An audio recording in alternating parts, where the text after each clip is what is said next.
মুসলমান বানানোর উদ্দেশ্যে কোনো হিন্দু মেয়ের সাথে প্রেম করা জায়েজ হবে কিনা?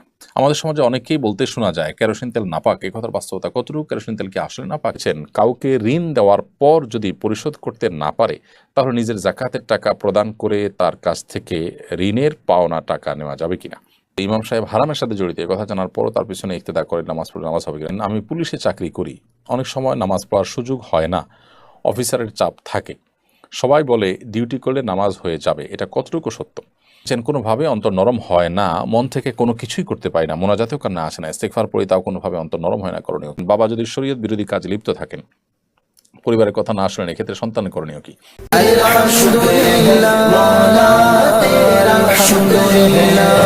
আমাদের সমাজে অনেকেই বলতে শোনা যায় কেরোসিন তেল নাপাক। এই কথার বাস্তবতা কতটুকু? কেরোসিন তেল কি আসলে নাপাক? না, কেরোসিন তেল আসলে নাপাক নয়। কেরোসিন তেল লেগে গেলে শরীর কাপড় নাপাক হয়ে যাবে, এটা সেরকম না। তবে হ্যাঁ, এখানে একটা বিষয় হলো যে কেরোসিন তেল এর যে দুর্গন্ধ, এই দুর্গন্ধ নিয়ে আপনি নামাজে দাঁড়াবেন না, মসজিদে অন্তত যাবেন না। কারণ মসজিদে আপনি যদি যান দুর্গন্ধ নিয়ে, তাহলে সেক্ষেত্রে মসজিদে ফেরেশতারা অবস্থান করে, মানুষ আছেন, তাদের কষ্টের কারণ হবে। সেজন্য দুর্গন্ধ লাগলে সেটা ধুয়ে দূর করে বা যে কোনোভাবে সেই দুর্গন্ধের ওখানে সুগন্ধি দিয়ে আপনি দূর করে তারপর যাবেন। কিন্তু লেগে গেলে সেটা নাপাক হয়ে যাবে, ব্যাপারটা সেরকম না। ধরুন কেরোসিন লেগেছে, আপনি ধোন নাই, শুকায় গেছে, দুর্গন্ধ নাই, কিংবা স্প্রে করে আপনি দুর্গন্ধ দূর করে ফেলেছেন, সো এটা নিয়ে নামাজ পড়তে পারবেন, কোনো অসুবিধা নেই। তাহলে কেরোসিন তেল নাপাক এরকম ধারণা সঠিক নয়। তবে এটার দুর্গন্ধ নিয়ে মসজিদে যাওয়া অনুচিত। কারণ নবী করিম সাল্লাল্লাহু আলাইহি ওয়াসাল্লাম বলেছেন, তাতাআজ্জাল মালাইকা বিমা ইয়াতাআজ্জা বিহি বানু আদম। আদম সন্তান যেসব কারণে কষ্ট পায়, ফেরেশতারাও এসব কারণে কষ্ট পায়। অতএব দুর্গন্ধের কারণে মানুষ যেরকম কষ্ট পায়, দুর্গন্ধের কারণে ফেরেশতারাও কষ্ট পায়। যেন নবী করিম সাল্লাল্লাহু আলাইহি ওয়াসাল্লাম কাঁচা পেঁয়াজ কেউ খেলে সেটা মুখে নিয়ে, সেই দুর্গন্ধ মুখে নিয়ে মসজিদে আসতে নিষেধ করেছেন। কারণ মসজিদে ফেরেশতারা এবং মানুষের কষ্টের কারণ হবে সেই দুর্গন্ধের কারণে। এই জন্যই ইসলাম আমাদেরকে সামাজিক বিষয়গুলোকে খুব গুরুত্বের সাথে দেখতে বলে। আমাদের কারণে কারো কষ্ট হতে পারে, সেটা ইসলাম চায় না। ইসলাম কতটা আধুনিক, কতটা স্মার্ট আমাদেরকে করেছে যে আজ থেকে ১৪০০ বছর আগের বাস্তবতা, মানুষ যখন এতটা পরিচ্ছন্ন থাকার ব্যাপারে গুরুত্ব আরোপ করতে পারতো না, মরুভূমিতে যেখানে পানির ব্যবস্থা খুব বেশি ছিল না, খাদ্য জোগাড় করা যেরকম কঠিন, পানি জোগাড় করা সেরকম কঠিন একটা ব্যাপার ছিল, সেই সমাজেও আমাদেরকে এতটা পরিচ্ছন্ন, এতটা দায়িত্বশীল এবং এতটা অন্যদের প্রতি সচেতন থাকার নির্দেশনা আমাদেরকে দিয়েছে। অতএব একজন মুসলমান তিনি সর্বোচ্চ চেষ্টা করবেন তার দ্বারা কারো কোনো কষ্ট না হয়, কোনো অসুবিধা না হয়, সেই বিষয়টি যেন নিশ্চিত হয়। এরপরে প্রশ্ন হলো, মুসলমান বানানোর উদ্দেশ্যে কোনো হিন্দু মেয়ের সাথে প্রেম করা জায়েজ হবে কিনা? না, কোনো অন্য ধর্মাবলম্বী মেয়েকে ইসলাম ধর্মে দীক্ষিত করবেন সে আশায় তার সাথে হারাম সম্পর্ক করলেন, হারাম রিলেশন করলেন, এটা জায়েজ না। এটা শয়তানের এক ধরনের ধোঁকা। আপনি তাকে ইসলামে দাখিল করাবার জন্য নানাভাবে দাওয়াতি কাজ করতে পারেন, নানাভাবে উৎসাহ দিতে পারেন, উদ্দীপনা দিতে পারেন, প্রেরণা দিতে পারেন, অন্য মহিলাদের মাধ্যমে দাওয়াতি কাজ করতে পারেন, নিজে দাওয়াতি কাজ করতে পারেন, নিজের যে আপনার পুত পবিত্রতা সেটাকে আপন জায়গায় বজায় রেখে। কিন্তু মুসলমান বানানোর অজুহাত দিয়ে আপনি গুনাহে লিপ্ত হয়ে গেলেন, এটা হলো গাছের গোড়া কেটে আগায় পানি দেওয়ার মতো। নিজে গুনাহে লিপ্ত হলেন, এটাই ইটসেলফ একটা পাপের কাজ। অতএব পাপের কাজ করে আর একটা ভালো কাজ তার মাধ্যমে করতে পারেন না, এটা আল্লাহর কাছে গ্রহণযোগ্য হবে না।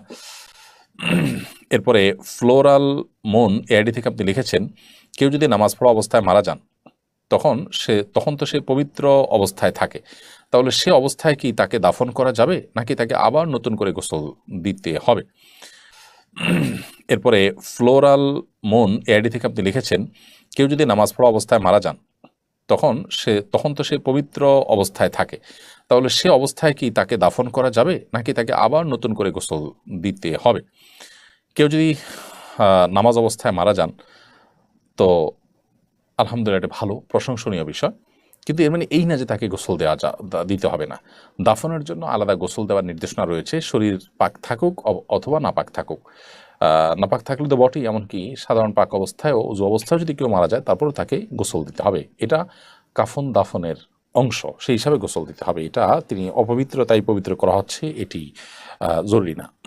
মাটির দেহ আইডি থেকে আপনি লিখেছেন, আমি একজন যুবক, একটা স্কুলে পড়ি, আমাদের স্কুলে জোহরের নামাজের জন্য বিরতি দেওয়া হয় না, স্কুল ছুটি হয় 2টা 30 সময়। এখন আমার করণীয় কি?